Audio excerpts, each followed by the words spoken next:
Before we start, just a quick reminder to hit that subscribe button. Only 2% are subscribed. At 1,000 subscribers, I'll be posting a special video. My phone buzzes and ruins my lunch in one line. I am Jake, 24, and I already know it's bad. The preview shows my sister's name and the first brutal words. I already feel blamed and I have not even tapped it. I swipe it open before I can talk myself out of it. Her message fills the screen and my stomach drops hard and fast. I don't want you near my baby anymore. That's the first line. I reread that part 3 times, like maybe I misread the words. The rest is longer and somehow sharper with every short sentence she wrote. You scare me when you talk about my husband like that. You call him things I will not even repeat here, she writes. Until you actually change, I cannot trust you around my family. My first reaction is pure offense, like she stabbed me in the chest. I am not dangerous, I tell myself, just honest and blunt. I hear that line in my head and it already sounds weak. If I were so terrible, why did she still text me at all? My thumbs move before my brain catches up, which is never good. Are you serious right now, is the first thing I type. You know I love you, stop acting like I am some monster. I hammer the words out fast and my jaw clenches with every tap. Part of me wants to add worse just to hurt her back. I read the draft again and it hits me from the side. It sounds exactly like the arguments my dad throws at anyone who disagrees. Love is his favorite shield, right after calling people too sensitive and weak. I stare at the phrase "you know I love you" until it blurs. Across the table my coworker asks if I am okay, voice low and careful. I lock my phone, shove it beside my plate and force a quick nod. Just family drama, I mumble, nothing new or important, just noise. He studies me for a second, then shrugs and changes the subject on purpose. The second he looks away, I unlock the phone like a reflex. The message sits there, calm, like it did not explode my day. I scroll back to one line and it actually makes my chest burn. You sound like him, she wrote, and I am not letting that near my child. I know exactly who him is in that sentence and it is not vague. She does not even write the word dad anymore and just lets it hang. I want to argue that I am different, that she is being unfair. If I were really different though, she would not have to spell it out. I erase the draft and start again with fingers that feel too tight. Look, I am sorry if I hurt you, I type slower this time. I never meant anything against your family, I just worry about you. I stare at those words and try to believe them myself for once. I hit send before I can rewrite again, like ripping off a bandage. The message whooshes away, and I watch the little delivered note appear. My chest does not loosen, if anything it pulls tighter and meaner. I already know what she will see, an excuse wrapped in fake concern. Her typing bubble pops up almost right away, and my breath catches mid-swallow. It appears, then disappears, then returns again, like she keeps deleting paragraphs. Finally, one short line lands on the screen, and it hits harder than a rant. If you are really sorry, prove it and then we can talk. Prove it sits there like a dare and a threat at once. I know exactly how my dad would answer, with a laugh and a slur. He would call her dramatic, maybe throw in ungrateful for good measure. My thumb hovers over his contact, and I feel that old reflex wake up. I do not press call, I just stare at his name buzzing in my head. Every sentence I almost sent my sister sounds like something he already rehearsed. I lock the phone again and sit there with cold food and hot shame. That is the moment I realize I am not just his victim, I am his echo. By the time I pull into his driveway, my jaw aches from clenching.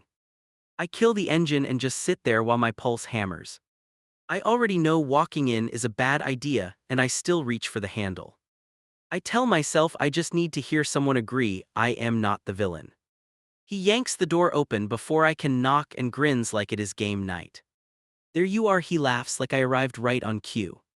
His hand lands on my shoulder a little too hard, a little too familiar. I already feel myself shrinking into the version of me he prefers. He drags me toward the living area, talking the whole way without taking a breath. So she finally woke up, he snorts, like my sister is some stranger on television. I have not even taken off my shoes and he is already celebrating. My skin crawls, but I force a stiff smile because I know the script. He pops the cap off a beer and shoves it into my hand without asking. To the last sane member of this family, he raises his bottle like a trophy. My name comes out wrapped in pride and something rougher underneath. I clink out of habit and swallow foam that tastes like guilt. You see what I have been saying? He leans closer, breath thick with alcohol. You give them an inch and they take your entire bloodline. By them he means my brother-in-law and every black man on the planet. He does not have to explain, I grew up fluent in his code. I mutter that she just needs time and instantly hate how weak it sounds. He barks out a laugh that fills the room and makes me flinch. Time for what he scoffs, to drag home more of his kind. He waves his hand like he is clearing smoke and I feel myself nodding. I hear my sister's text in my head while he keeps going in circles. You sound like him, that line keeps puncturing any comfort I try to build. Standing there, I can hear both voices at once and it makes me dizzy.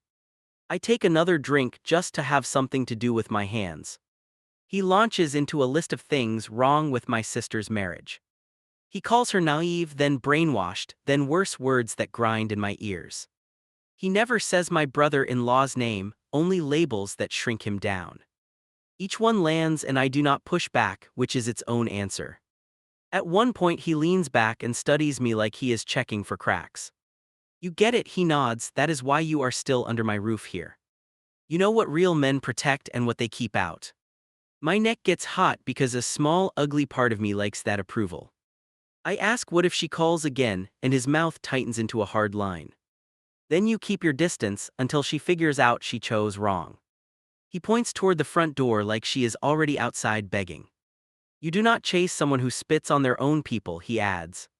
He starts painting little predictions of my future like it is a reward. One day everything here will be yours, he thumps the end table for emphasis. At least it will not end up with some outsider who hates us. He takes another big swallow and looks proud of his own fairness. I realize he thinks tonight is some kind of promotion ceremony. In his head, my sister just freed up the position of loyal child. Every time I do not object, I sign the offer letter a little more. The thought makes my throat close and I force air through it anyway. He asks what exactly my sister wrote and I freeze for a second. I tell him she accused me of being dangerous, the word tastes strange. His face lights up like I handed him a medal instead of an insult. You are finally growing a spine, he crows and claps my back again. I could correct him, tell him she was scared, not impressed. I could repeat the part where she asked me to prove anything. Instead, I let him own the story because that is easier in the moment. I watch myself do it and feel something in me slip further away. By the time I leave, he is humming to himself like he just fixed everything. He walks me to the door and calls after me to stay strong. The night air hits my face and I realize my hands are shaking. I slide into the car and grip the wheel, wondering whose side I actually chose. The first thing I catch is his voice, already in full attack mode. He is shouting her name like it is an accusation, not something loving. By the time I step into the kitchen, they are squared off across the table. It feels like I walked into a fight that started hours earlier and never paused. My sister has one hand wrapped around a duffel strap, knuckles pale and rigid. Her other hand is shaking, but her face looks locked in. He is pointing at the front door like it is a crime scene. Nobody notices me for a second, which somehow makes it worse. You bring him here again and you are done, my father slams out each word. He does not say my brother-in-law's name, he uses a label instead. It is a word I know is filthy, even if I used to repeat it. Hearing it thrown at her like that makes my throat sting. She laughs once, short and ugly, like she choked on the sound. He already came here, she shoots back, and you threw him off the porch.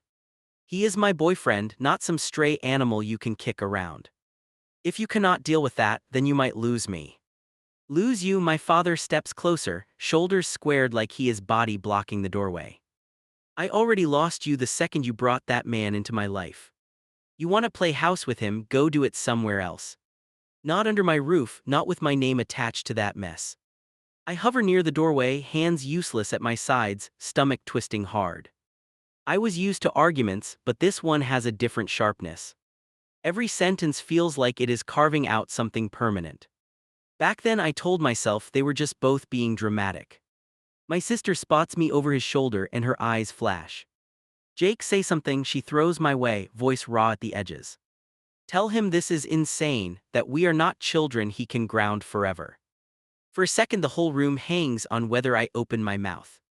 My father whirls around when he hears my name come out of her. You really think he's on your side, he scoffs, jabbing a finger toward me. He knows what that kind of relationship turns into around here. He is smarter than you, he adds like it is settled law. Both of them. Look at me now and I feel pinned in place. If I agree with her, I know he will turn on me next. If I stay quiet, that silence lands like a vote anyway. My chest feels tight and my tongue feels like it weighs 50 pounds. Back then I still wanted to be the good son more than anything. So I try to split the difference, which just makes everything worse. Maybe we all need to calm down, I mumble, staring at the floor. The second it leaves my mouth, I already hate how weak it sounds. She drags in a breath like she just got slapped in the face. Calm down, she repeats, eyes bright with disbelief. That is what you have. He calls the man I love garbage and you want a deep breath. Her laugh this time sounds closer to breaking and she grips the bag tighter. My father pounces on my useless attempt at peace like a gift. You hear that? He points between us like a ref calling a play. Even your brother knows this is out of control, he chooses his words carefully. He plants himself beside me, shoulder brushing mine like we are on the same side. That small move does something in my head I am not proud of. Standing next to him feels safer than standing across from him. I do not step away, I do not correct him, I just freeze. From the doorway I probably look like his backup, not his child who is scared. My sister watches me move those few inches, and something in her goes still.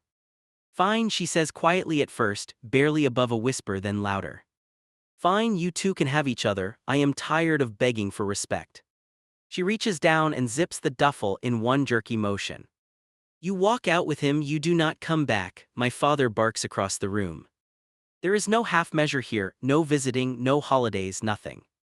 You pick that man and that world, that is where you stay. My skin prickles because I can hear how serious he is and he knows it. You think that scares me, she asks, lifting the strap onto her shoulder. You really think your stubborn rules are more important than my life? I am not breaking up with someone I love because you are stuck in 1950. Her voice shakes but her feet keep moving toward the doorway. He lunges, blocks the entrance with one arm stretched across the frame. You want to cross this line, you choose right now, he growls low. Family or that man, pick, his eyes lock on hers like he does not blink. My pulse thunders so loud I almost miss my own name. Jake, move him, she pleads, stepping close enough that I can see tears forming. Tell him this is insane, tell him he cannot cut me off like this. She is inches away, and my father stands on the other side, breathing hard. I am center stage and every choice feels like a trap. Later on I would tell myself I did not have time to think. The truth is I did think, and I backed the stronger voice. My feet carry me toward my father instead of toward her. I stand a little behind his shoulder like some nervous guard. He glances back just long enough to see where I landed. Good, he mutters, then raises his chin toward my sister. You see, you are the one tearing this family apart, not me. You made your choice the second you let that man into your bed. She flinches at that, not from modesty, but from how low he goes. You disgust me, she snaps, wiping at her cheek with the back of her hand. Not because of your rules, but because you turned your son into this. She cuts a look at me that feels like it burns straight through. I tell myself I will speak up after this one line, after this 1 minute. I keep waiting for a better moment to break ranks, it never comes. I stand there and let her think I agree with every word from him. That is the part I still replay when I cannot sleep. She hikes the bag higher and steps right up to his arm. You want me gone, then get the hell out of my way, she says. Her voice is low now, steady, like she hit some inner reserve. They stare each other down, daring someone to blink first. For a second I think he will shove her back, he has that look. Instead he jerks his arm away from the doorway like it burned him. Go then, he spits, you are no daughter of mine anymore. The sentence hangs in the air like a verdict, no one can appeal. She walks past him slowly, eyes never leaving his face, breathing hard. When she reaches me, she stops just long enough to tilt her head. "You had one shot," she says, voice cracking on the last word. "I will remember exactly where you stood," she adds and nods toward my feet. I open my mouth, but nothing useful comes out, just useless noise. She shakes her head, like she already expected that failure from me. Then she turns and strides toward the front door without looking back. Her bag bumps her hip with each step like a metronome counting something down. The door slams behind her, and the whole house vibrates for a second. My father exhales a long, slow breath, as if he just finished a workout. "That's done," he announces, like he took the trash out on schedule. "Hey," claps my shoulder again and calls me loyal, and I let him. In the driveway, I catch a glimpse of my sister through the window. She is climbing into a car where someone waits, his hands gripping the wheel. She presses her palms to her face for a moment, shoulders shaking. I stand frozen on the other side of the glass, watching the taillights pull away. I fire off the punchline before I even taste the words. We are at a cafeteria table, everyone half bored and scrolling. I twist a story about a black kid from another class into a joke. For a second there is silence, then one guy snorts and chokes on his drink. That tiny laugh hits like a reward, and I lean into it. I add another line, uglier, something I picked up at home. Two people chuckle, one girl stares at her tray and pretends she heard nothing. The kid sitting across from me murmurs "dude," but he does not look up. Back then, I called that kind of reaction proof I was just edgy. If no one walked out, then it could not be that serious. I told myself they all thought the same way, and I only said it louder. It was easier than admitting they were simply too tired to argue. On my way out of the cafeteria, I brush past a group near the doors. A black student from math class is standing there with his tray. I catch him glancing over like he heard everything from the table before.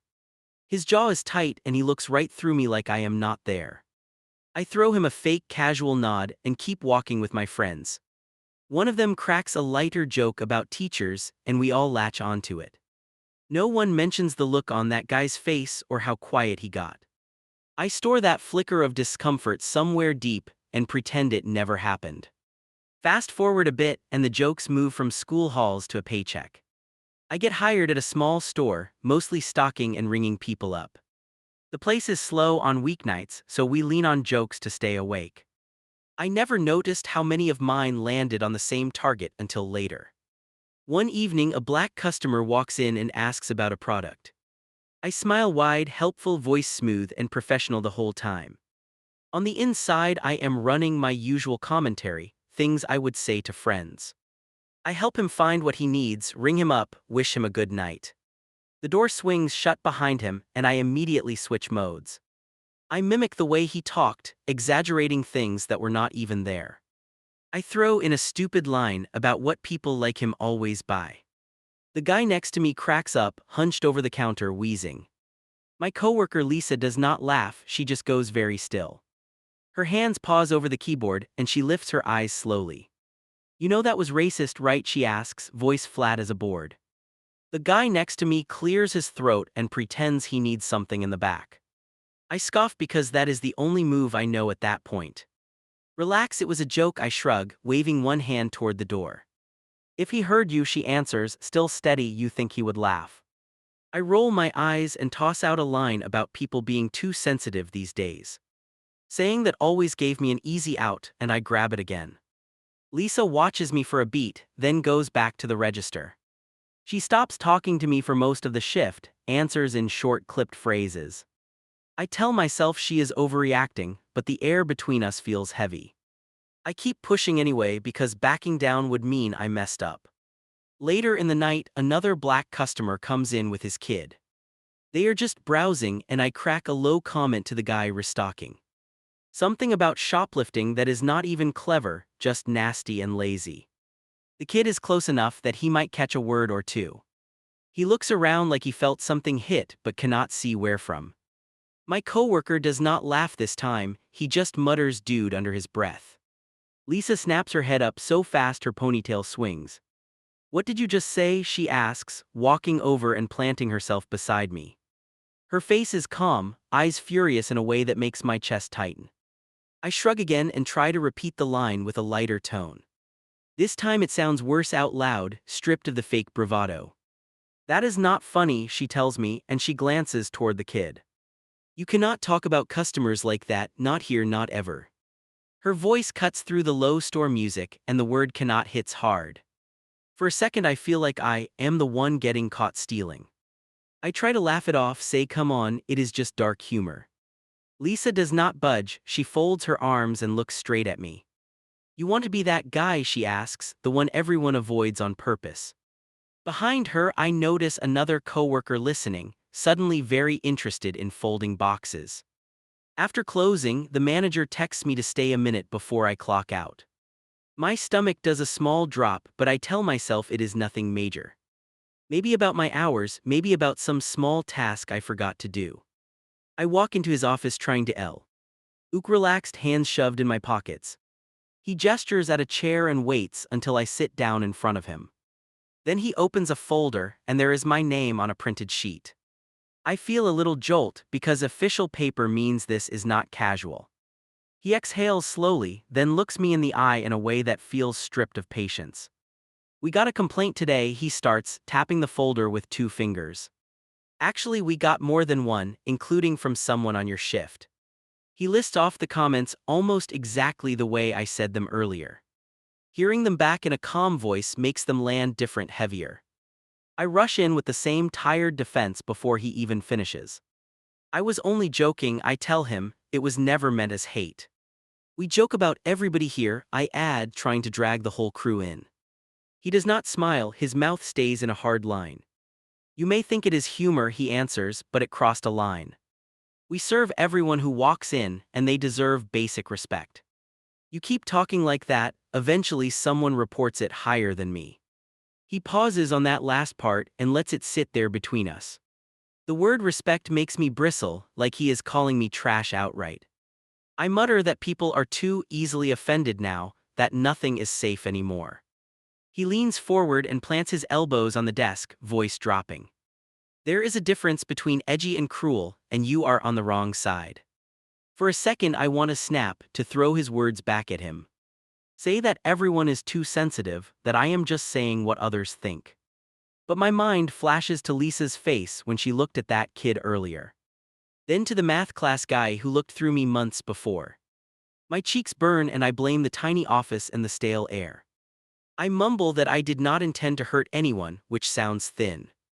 "Intent does not erase impact," he tells me, and that sentence sticks somewhere deep.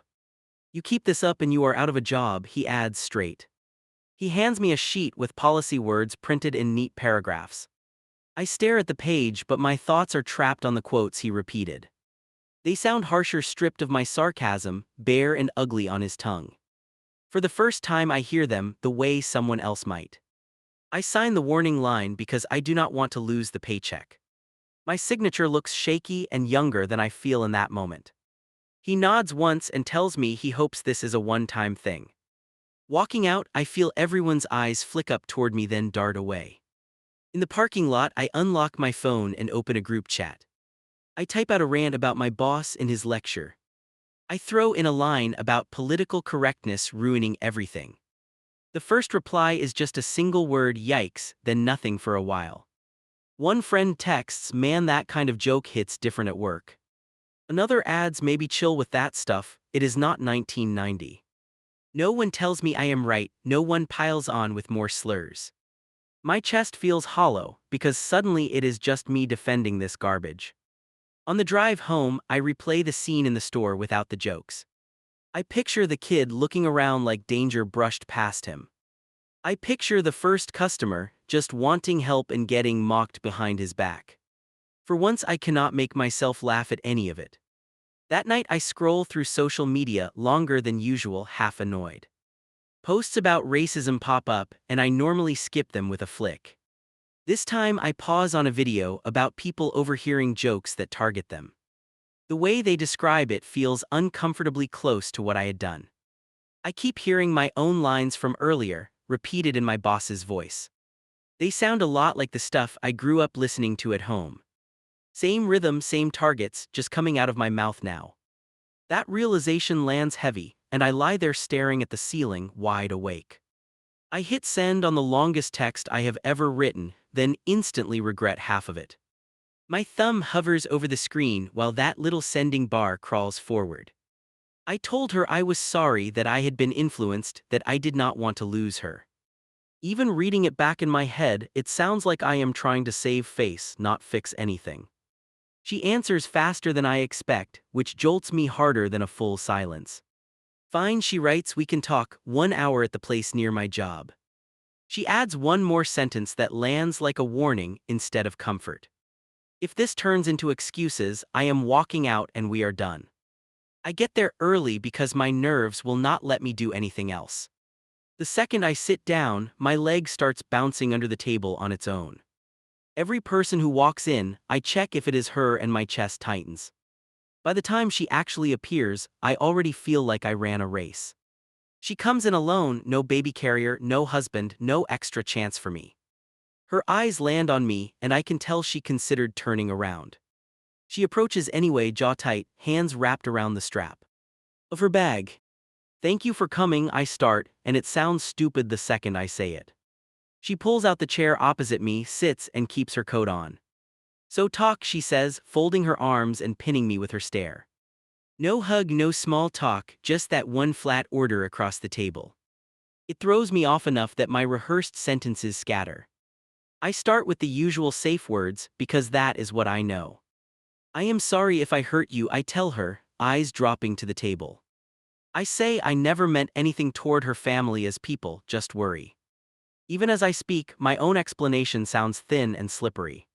She lets me finish, then leans forward, expression edged and tired. You keep using that word, she says, the one that pretends intent is everything. If I hurt you, like it is a question and not a fact. Her fingers tap the table slowly, keeping time with my rising shame.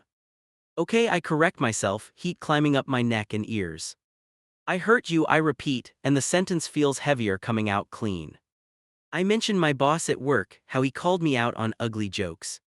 I bring up being reported, like that proves I am learning something real. She lifts one eyebrow at that and does not soften at all. You are telling me your job had to warn you, she asks, before you believed any of this might be wrong. I start to argue, then realize that is exactly what happened, no spin. It feels like she just connected dots I hoped stayed far apart. She reaches into her bag, pulls out her phone, scrolls, then stops. Do you remember sending this, she asks, turning the screen so I can read. It is a screenshot of a message thread from months ago, my old words staring back. The part that catches my throat is one sentence about her husband and their future kids. I had typed that mixed children would grow up confused and hated, like I was making a joke.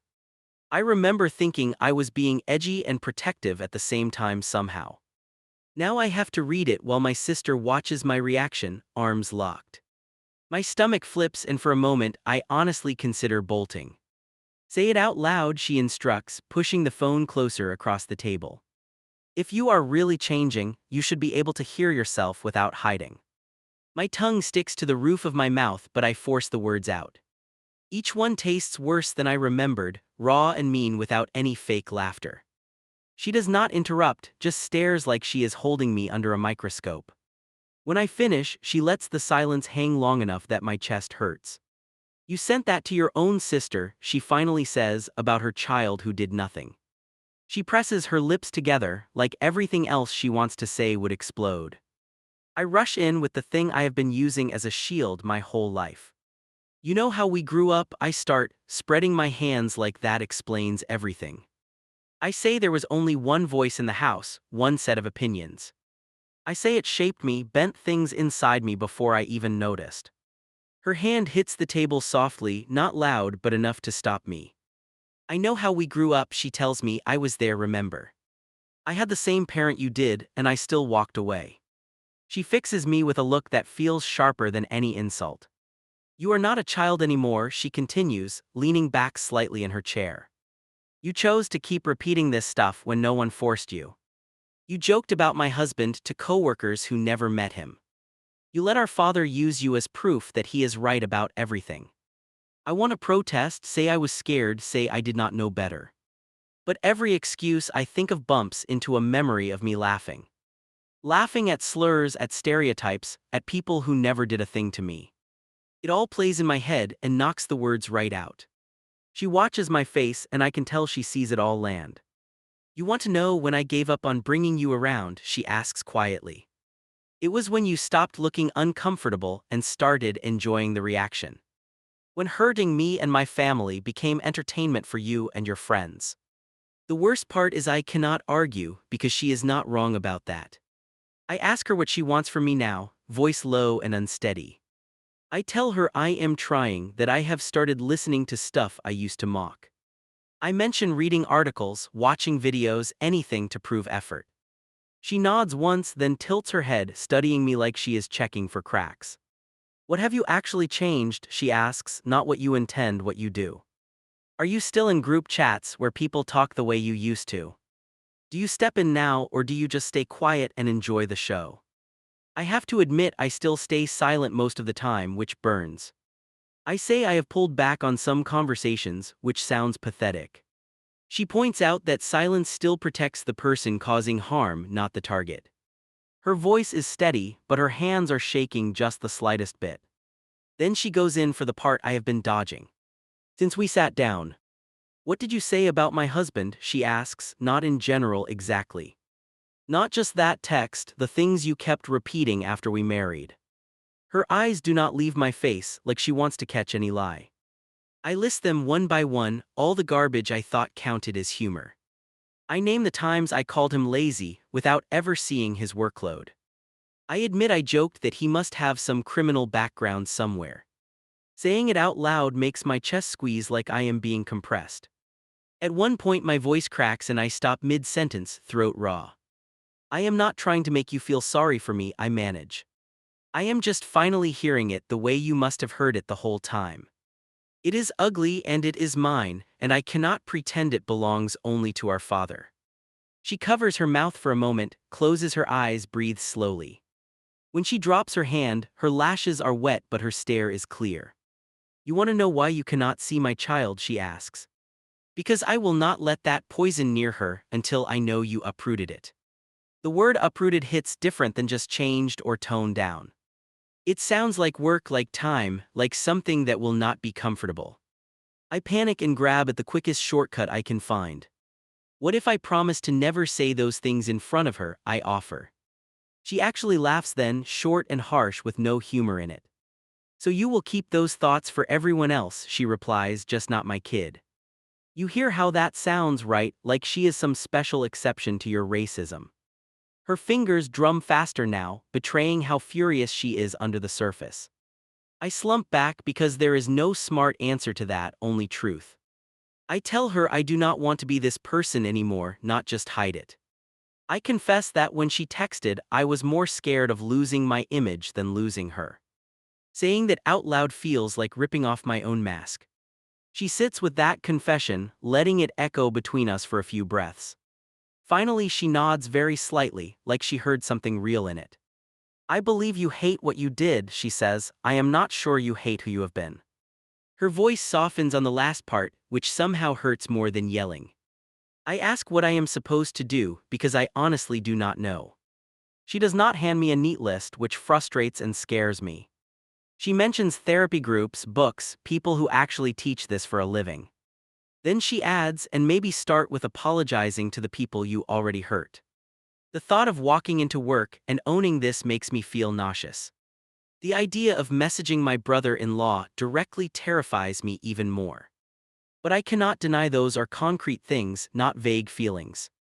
They sound like steps, and steps mean I cannot just sit in guilt. We fall quiet for a moment, and I glance toward the entrance without thinking. Right then a black man strolls past the window pushing a stroller. A tiny hand waves a toy, and the man laughs at something inside. I picture my niece and her father behind that glass instead, just out of reach. I turn back and find my sister watching my face, following my gaze. You will not meet her today, she says, reading my mind with painful accuracy. Maybe not this year, maybe not next, I do not know yet. What happens will depend on what you do when I am not looking. I grip the edge of the table, needing something solid under my fingers. I tell her I understand, even if a big part of me wants to beg.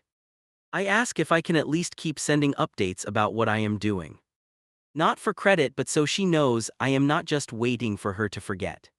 She studies me for a long stretch, then gives one small nod. You can send proof, she agrees, not speeches, not pity messages. Screenshots of things you changed, of conversations you stopped or walked away from. She adds, and if it turns performative, I will block you without another warning. That last line stings, but it is fair in a way I cannot dodge. We stand up at the same time and it feels awkward, wrong, unfinished. I move like I might reach for a hug, then think better of it and drop my arms. She catches that movement and shakes her head once, not cruel, just done for now. Take this seriously, she says, slinging her bag over her shoulder. This is the only shot you get at being anything but a cautionary tale. She turns and walks toward the door without checking whether I follow. I stay rooted to the spot, watching her leave, finally aware that sorry is the easy part. The next test hits me on a random Tuesday, right in the break room. One of the guys pulls up a clip on his phone and starts narrating. It is some video of a black family in a store, and he adds a nasty comment. The old version of me would have piled on, this time my pulse spikes for another reason. He looks straight at me, grinning, ready for the usual follow-up. Come on, this is your lane, he nudges, waiting for me to perform. Everyone glances over, cue. Ryu's like they are leaning toward a car crash. I realize this is the exact moment my sister meant when she said prove it. My mouth goes dry, but I force the words out anyway. Turn it off, I tell him, that is not funny at all. His smile falters, he blinks like he misheard me through the humming fridge. The others shift around, suddenly fascinated by their cups and snacks. You have been worse than this, he scoffs, tapping the screen once more. I shake my head and step back, creating a little space between us. Yeah, and I was wrong, I answer, each syllable loud in the small room. If they heard you, you would not be able to walk that back. He studies me, trying to decide if this is some weird new bit. Lisa walks in at that exact second and catches the tension.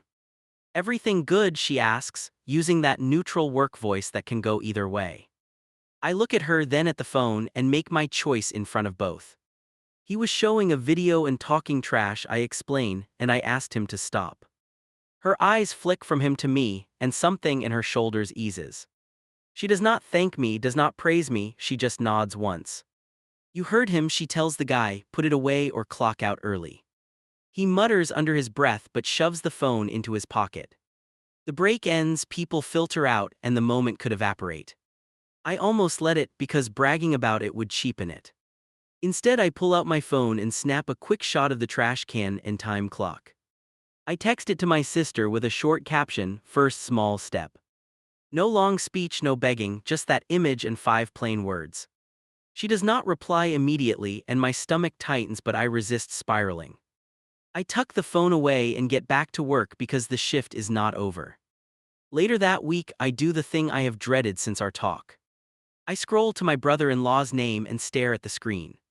My thumb hovers over call, then I jump to message because I am a coward. I type erase until the box is full of ghost sentences. Finally, I write what I wish someone had written to me years ago. I tell him I targeted him with words he did not deserve and owned none of it. I say I will not ask for his forgiveness yet, only his attention for 1 minute. Then I outline what I am doing to change, not what I plan to maybe do. My hands sweat while I hit send and watch the bubbles leave. For a long time there is nothing at all and my heart slams against my ribs. I picture him holding the phone, showing my sister, both of them shaking their heads. I nearly toss my own phone on the bed and walk away from it. His response arrives that night, shorter than every draft I almost sent. I see you are finally listening, he writes, I hope you stick with it. He adds, this is not about us being nice, it is about you not hurting people. No emojis, no warm sign-off, but also no curse, no door slammed in my face. The next proof she asked for has been sitting in my pocket for years. I scroll to my father's contact and stare at the number that shaped everything. My thumb hovers over call, then slides to edit, and I delete the whole line. For a second the screen is blank where his name should be and my breath catches. I do not just remove him from favorites, I block him completely. The system asks if I am sure and my fingers freeze over the button. I see his arm across the doorway, my sister's bag, my own useless silence. I press yes and the phone registers it with one simple confirmation. Almost immediately a message pops up from an unknown number, glaring. He must have realized the block because the text is full of accusations. Traitor, ungrateful, brainwashed, the usual list, only now aimed straight at me. I feel my jaw lock, then I drag that thread into block as well. My hands shake after, not from fear of him showing up but from the finality. Cutting him off is not a magic cure, I know that in my bones. But it removes the echo chamber that used to cheer every ugly thought. For the first time, the only voice in my head is actually mine. I screen record the block steps and send the clip to my sister. No caption this time, just the video and the contact page vanishing. There is a long pause, then a new notification slides across the top. Got it, she writes, that is one of the things I needed to see. Weeks pass and I keep stacking small choices that no one applauds. I leave group chats where every third line is a lazy stereotype. When someone starts a story with "you know how those people are," I interrupt. Sometimes I get eye rolls, sometimes I get quiet, but I keep pushing anyway. Each time it feels less like I am betraying my upbringing and more like I am growing up. Nobody hands out medals for not being openly hateful, and I try to remember that. I stop telling myself I am a good person who just jokes wrong. I start telling myself I am a person who did damage and is trying to repair it. One afternoon I am leaving work and a stroller rolls past the door. The man pushing it chats with his partner, both laughing at something small. A toddler inside points toward a bird and squeals at the sky. I feel this weird mix of joy for them and an ache for what I do not have. That night my phone buzzes with a picture from my sister for the first time. It is a close shot of tiny fingers wrapped around her thumb. The caption reads she is 6 months old today, followed by her name. No invite, no address, just a snapshot of the life I am still outside of. My thumb hovers over the call icon before I remember our deal. Instead I write, she is beautiful, I am still working, I am not asking for anything. I hit send and then sit back, letting the temptation to beg wash through me.